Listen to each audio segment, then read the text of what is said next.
Assalamualaikum warahmatullahi wabarakatuh. Alhamdulillahirabbil alamin. Wal afiyatu lil muttaqin. Wa annallaha la yudhi'u ajral muhsinin. Ahmadu subhanahu wa ta'ala hamda 'abdin mutarifin bisyidqil yaqin. Asyhadu an la ilaha illallah wahdahu la syarikalah wa asyhadu anna sayyidina Muhammadan abduhu wa rasuluh. Amma ba'd.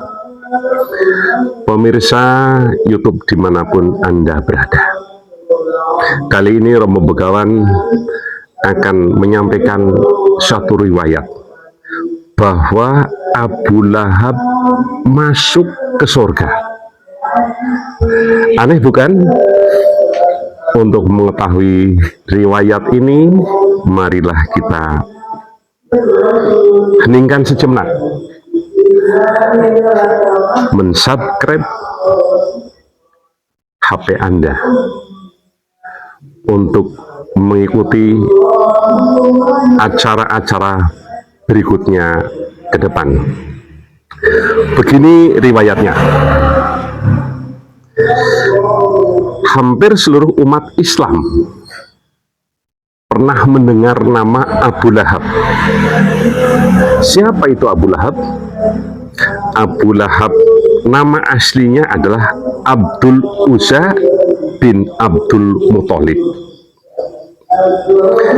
Kenapa diberikan nama Abu Lahab atau dijuluki Abu Lahab? Karena memang mukanya yang kemerahan seperti bekas kebakar. Abu artinya bapak, Lahab berarti api, jadi bapaknya api.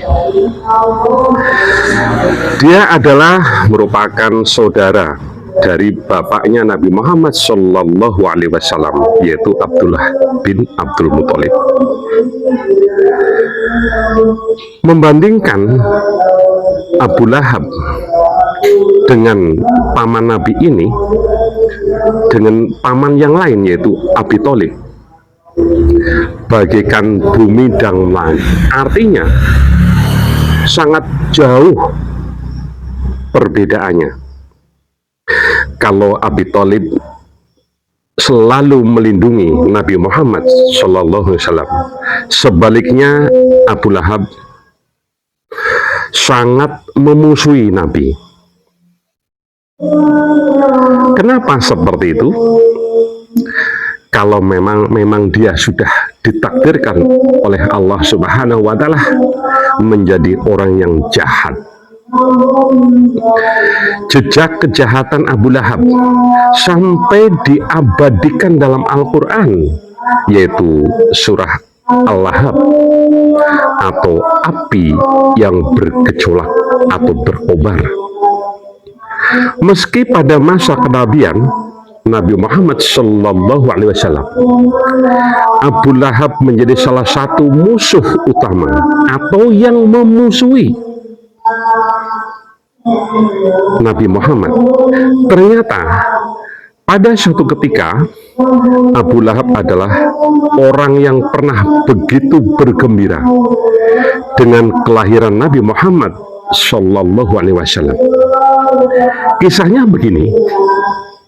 Suatu hari, tepatnya pada hari Senin pada waktu itu, Suaibah datang kepada tuannya, yaitu Abu Lahab. Artinya Suaibah itu budak daripada Abu Lahab, menyampaikan bahwa ada kabar tentang kelahiran bayi yang bernama Muhammad, yaitu keponakan Abu Lahab itu sendiri, baru lahir. Abu Lahab pun bersukacita. Ia melompat-lompat gembira seraya meneriakkan kata-kata pujian atas kelahiran Muhammad. Sepanjang jalan menyampaikan, meluapkan kegembiraannya.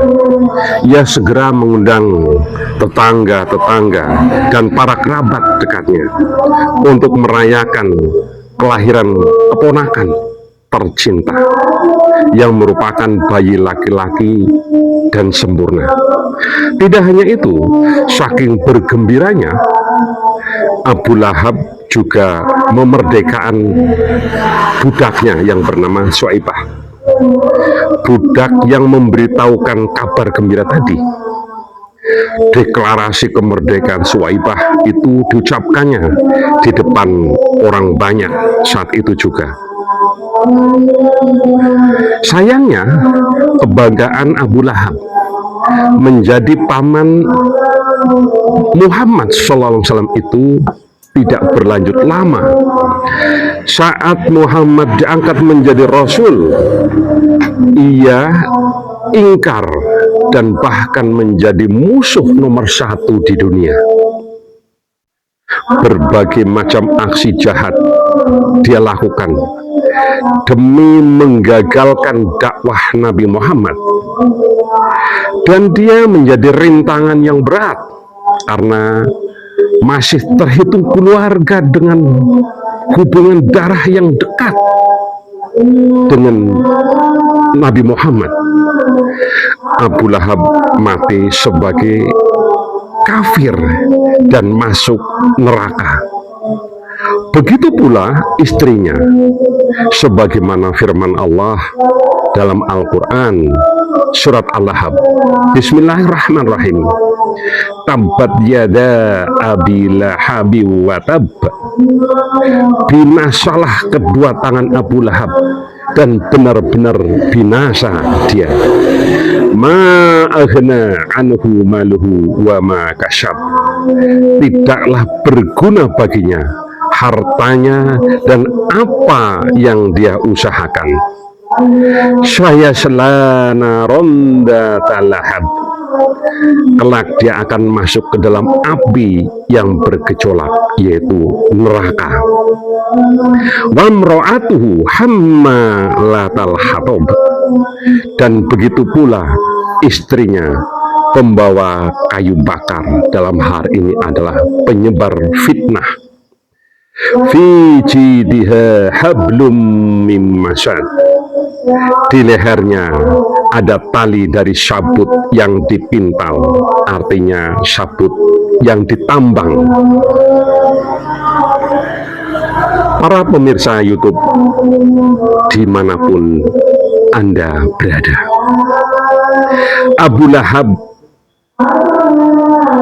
masuk ke dalam surga, diringankan siksanya oleh Allah Subhanahu wa Ta'ala. Meski ingkar terhadap risalah kenabian Nabi Muhammad Sallallahu Alaihi Wasallam, namun karena rasa kegembiraannya menyambut kelahiran keponakannya, yaitu Nabi Muhammad, dan bahkan memerdekakan budak, Abu Lahab mendapatkan keringanan siksa kubur, yaitu pada setiap hari Senin. Jadi hari-hari biasa Abu Lahab masuk ke dalam neraka.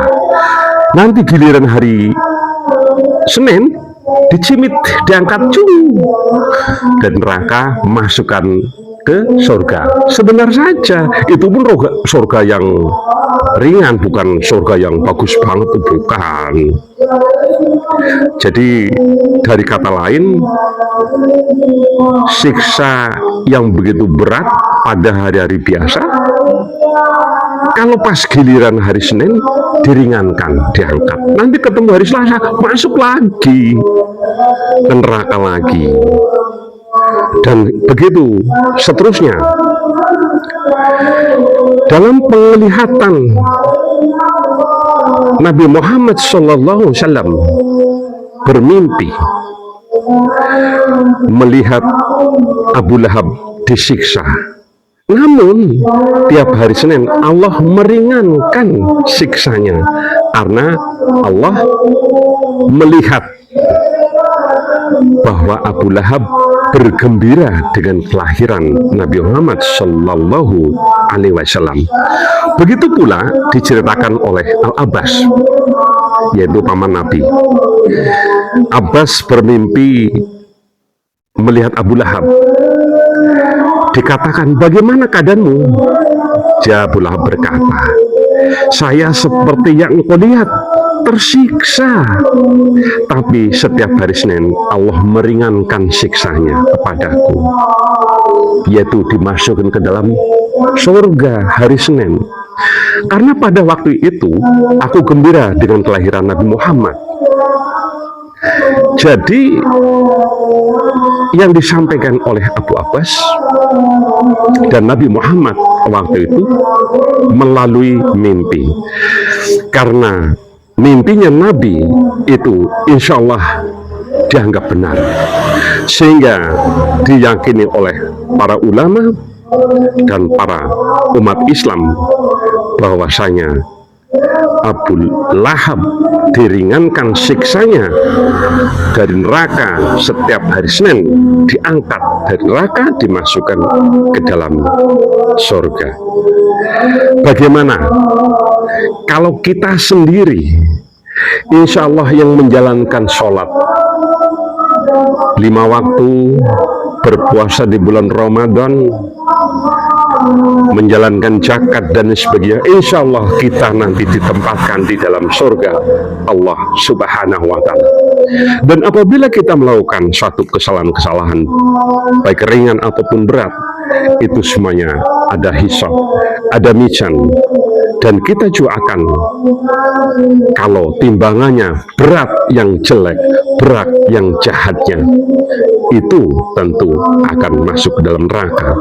Tapi tetap kita insya Allah akan dimasukkan ke dalam surga Allah Subhanahu wa Ta'ala. Pemirsa YouTube dimanapun Anda berada, demikianlah kisah Abu Lahab secara singkat.